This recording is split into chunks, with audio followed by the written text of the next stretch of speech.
Galáxias são as estruturas responsáveis por organizar as estrelas de todo o cosmos. A gravidade reúne bilhões ou trilhões delas em pequenas ilhas que abrangem vários milhares de anos-luz de diâmetro.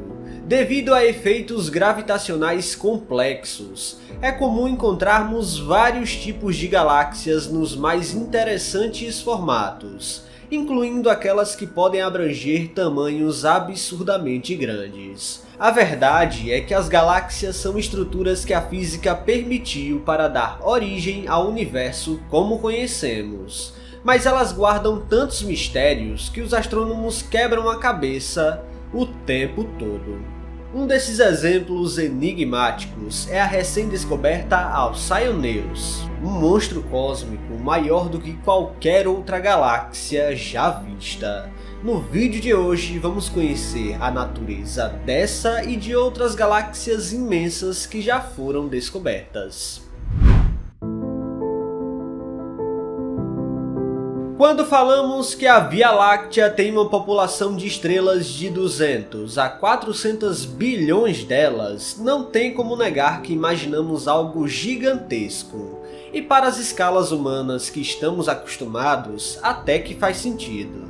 Porém, a Via Láctea é uma galáxia muito pequena quando você adentra o universo e encontra objetos ainda maiores de escalas sem precedentes.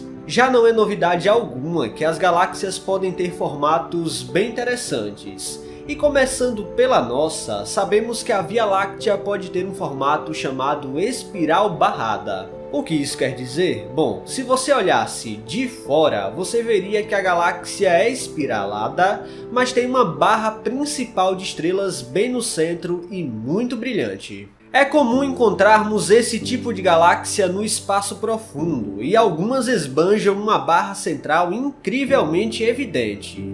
Existem também as espirais comuns, como é o caso da galáxia do Triângulo, que não possui exatamente uma barra principal e segue de forma espiralada. Na mesma lista, os astrônomos categorizam um tipo de galáxia chamada irregular. Como seu próprio nome já diz, estamos falando de galáxias onde sua população estelar não está distribuída em espiral, mas obtém uma forma totalmente aleatória e irregular. A causa por trás disso ainda não é muito entendida pelos astrônomos, mas acredita-se que esse formato é causado pela colisão de outras galáxias que bagunçou as órbitas das estrelas no processo.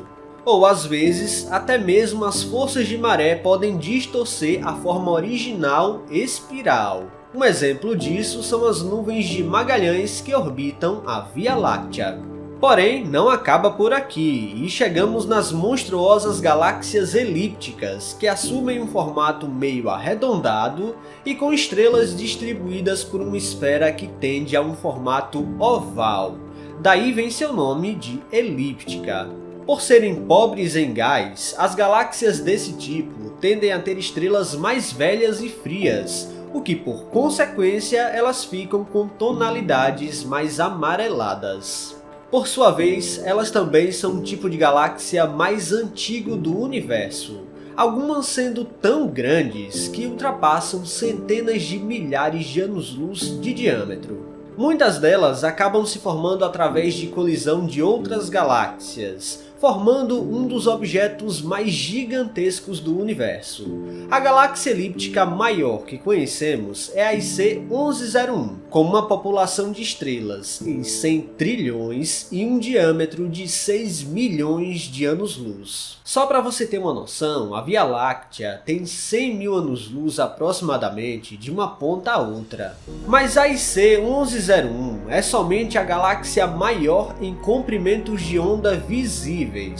Mas quando partimos para outras partes do espectro eletromagnético, como as ondas de rádio, encontramos o que os astrônomos chamam de radiogaláxias. Recentemente, encontramos uma delas e ganhou de cara o título da maior radiogaláxia conhecida, deixando a IC 1101 comendo poeira quando foi calculado um diâmetro de 16 milhões de anos-luz.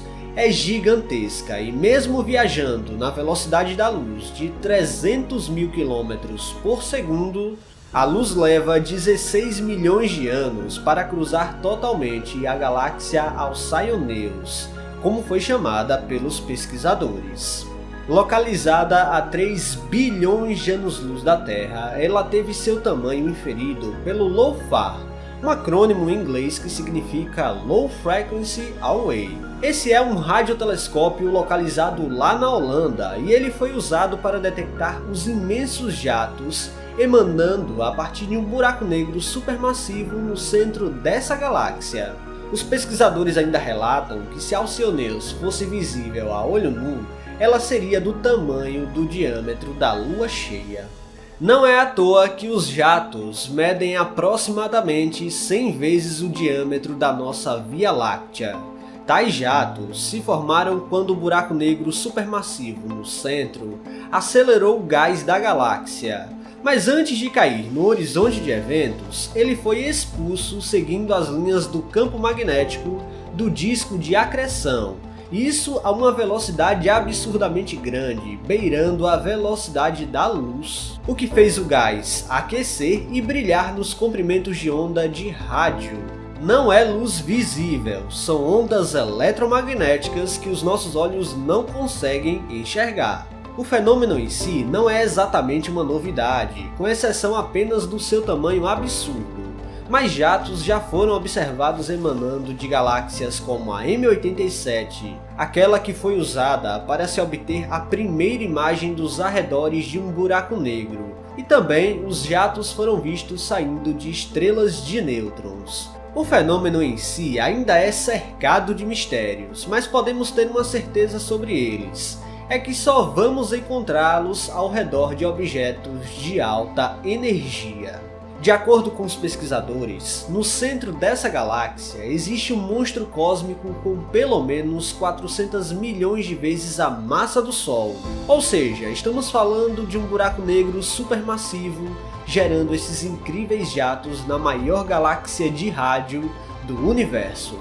O interessante é que à medida que os gases vão se distanciando em velocidades que podem ultrapassar 80% a velocidade da luz, eles ficam menos densos, e o meio interestelar é capaz de modificá-los facilmente, o que então dará pistas no futuro sobre o que existe vagando no meio entre as galáxias, em escalas muito grandes, chegando até a teia cósmica, ou seja, aquela forma proposta que o universo possui em escalas de bilhões de anos-luz. De qualquer forma, a detecção dessa galáxia foi impressionante. Estamos falando de emissões de rádio muito fracas, e os astrônomos só conseguiram achar quando usaram o equipamento certo na sensibilidade correta. Pessoal, se vocês gostaram deste vídeo, não se esqueçam de deixar o like aqui, que é muito importante. E se você não está inscrito aqui no canal ainda, convido você a apertar o botão inscrever-se aí embaixo. Até a próxima!